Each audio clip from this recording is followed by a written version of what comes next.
আসসালামু আলাইকুম বন্ধুরা, অনেকেই আমার কাছে হাঁসের মাংসের রেসিপি চেয়েছো, তো খুব দ্রুত হাঁসের মাংসের রেসিপি দিয়ে দিচ্ছি। আমি চামড়াগুলোকে আলাদা করে নিয়েছি, তোমরা চাইলে মাংসের সাথে রেখে দিতে পারো, কোনো সমস্যা নাই। তো সুন্দর করে ধুয়ে এখন এখানে রেডি করে নিয়েছি, নিয়ে দ্রুত কথা বলতেছি।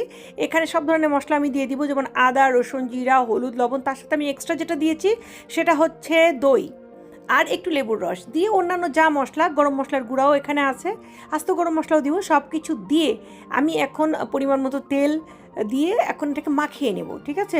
এখানে কিন্তু পেঁয়াজ, টমেটো দিয়েছি, আমি কাঁচামরিচও দিয়েছি। ভিডিওটা তোমরা একটু স্লো করে দেখে নিও।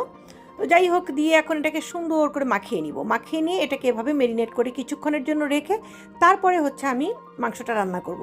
এক একজন এক একভাবে রান্না করে, আমি আমার মতো করে রান্না করছি। তোমরা রেসিপি কিন্তু আমার বড় ভিডিওতে আছে, তোমরা দেখে নিও, ঠিক আছে। তো হালকা হালকা একটু হাত ধোয়া পানি দিয়ে আমি এখানে কড়াইয়ে তেল দিয়ে দিলাম। যেহেতু আমি মাংসে তেল দিয়েছি তাই কড়াই একটু পরিমাণ মতো কম তেল দিয়ে দিলাম।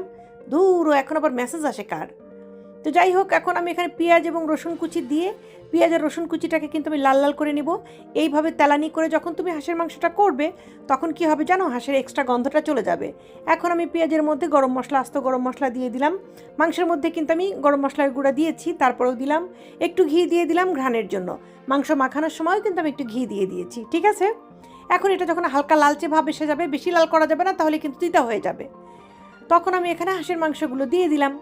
দিয়ে এখন আর কি, ওই যে পাতিলে একটু মেরিনেট করে রেখেছিলাম সেই ঝোলটা একটু গরম পানি দিয়ে মানে ধুয়ে নিয়ে বাস মাংসের মধ্যে দিয়ে দিলাম, ঠিক আছে। আর আমি সবসময় গরম পানি ব্যবহার করি, তোমরা জানো। তো ঢেকে ঢুকে সুন্দর করে এটাকে রেখে দিলাম, বাস। কিছুক্ষণ পর আমি ঢাকনাটা খুললাম, খুলে এটাকে আমি আবার একটু নেড়ে চেড়ে আবার একটু ঢেকে দিব।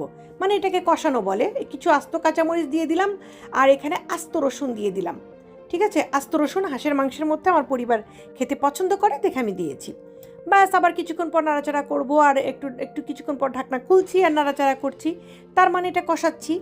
এইভাবে যখন কষাতে কষাতে যখন এই যে দেখো তেল উঠে এসেছে, ঠিক আছে, সুন্দর করে কালারটাও গাঢ় হয়ে এসেছে, তেল উঠে এসেছে। এখন আমি এখানে দিব গরম পানি দিয়ে ঝোল।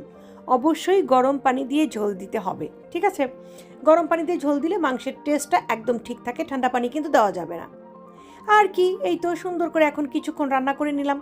রান্না করে নেওয়ার পর লাস্টে যেটা দিতে হবে সেটা হচ্ছে ভাজা জিরার গুঁড়া। এই যে দেখো, ভাজা জিরার গুঁড়া আমি একটু বেশি করে সুন্দর করে উপরে দিয়ে দিলাম। বাস, পেঁয়াজ তেলানি করে দেওয়ার দরকার নেই, কারণ আমি আগেই তো পেঁয়াজ রসুন তেলানি করে মাংসটা বসিয়েছি। এই তো ঠান্ডা হয়ে গেলে দেখো, ও মাই গড, কী যে সুন্দর একটা ঘ্রাণ এসেছে। সাথে আমি একটা শাকও করেছি। তো যাই হোক, কেমন লাগলো জানাবে।